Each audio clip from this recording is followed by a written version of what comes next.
আসসালামু আলাইকুম। আপনারা সকলেই জানেন আজ সন্ধ্যা ৬টা নাগাদ বাংলাদেশের স্বাধীনতা সার্বভৌমত্বের প্রতীক জুলাই জজবার প্রাণ বাংলাদেশের জনতার কণ্ঠস্বর শহীদ শরীফ ওসমান হাদিকে হযরত শাহজালাল আন্তর্জাতিক বিমানবন্দরে আনা হয়েছে।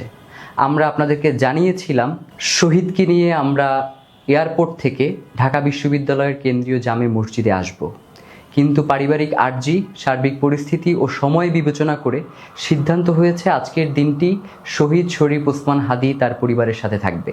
আপনারা দেখেছেন ওসমান হাদি গুলিবিদ্ধ হওয়ার পর থেকেই বেশ কিছু কুচক্রী মহল তারা পুরো দেশব্যাপী ষড়যন্ত্র করার চেষ্টা করছে, স্যাবোটেজ করছে, এবং একই সাথে দেশি বিদেশি ষড়যন্ত্রকারীরা তারা চেষ্টা করছে বাংলাদেশের জনগণের এই যে স্বতঃস্ফূর্ত অংশগ্রহণ এটাকে যাতে কোনোভাবেই প্রতিষ্ঠা হতে না দেয়া যায় এবং এই যে জনগণের যে ইনসাফের লড়াই সেটাকে স্তিমিত করে দেয়া যায় তার লক্ষ্যে তারা আপ্রাণ চেষ্টা চালিয়ে যাচ্ছে।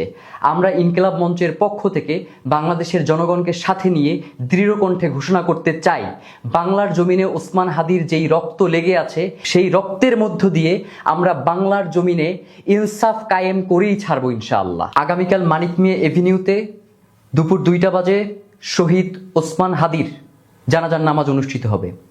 আপনাদের সবাইকে, বাংলাদেশের স্বাধীনতাকামী জনতাকে শহীদ শরীফ ওসমান হাদির জানাজায় অংশগ্রহণ করবার জন্য আমরা অনুরোধ করছি এবং একই সাথে আমরা ঘোষণা করতে চাই জানাজার পূর্বে আমরা ইনকিলাব মঞ্চ এবং তার পরিবারের পক্ষ থেকে আপনাদেরকে শহীদ ওসমান হাদির রক্তের বদলা আমরা কিভাবে আদায় করে নিব তার পরিষ্কার বিবৃতি আপনাদের সামনে উপস্থাপন করব।